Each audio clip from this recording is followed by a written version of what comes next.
Hello guys, good morning, good morning. Yan oh, nakabihis na.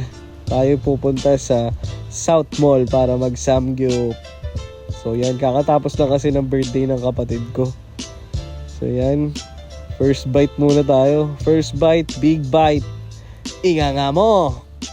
Okay, yan, napakasarap naman ng pagkain. No rice tayo. Tinutupad natin yung diet natin. Yan, puro meat, mushroom lang yan, tsaka kimchi. So, syempre marami tayong kakainin kasi OMAD lang tayo eh. Tapos after nun, punta tayo sa Fix, papakulay yung sister ko. Then, pinaglaro muna natin ang bebe lang pala. So yan, after yan, Starbucks tayo.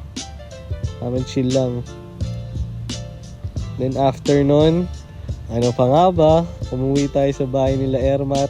Magja-jogging tayo kasama ang bata. Okay? Ayun oh, ang bilis oh.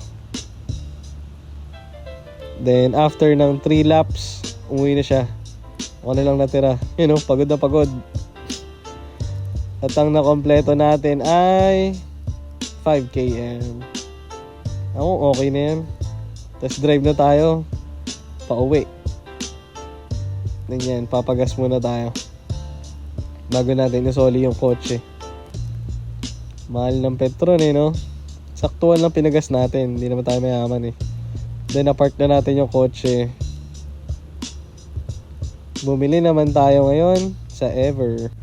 Tamang errands lang. Then yan, lakad-lakad muna. Yung Golden Top oh, nakakamiss mag-pickleball.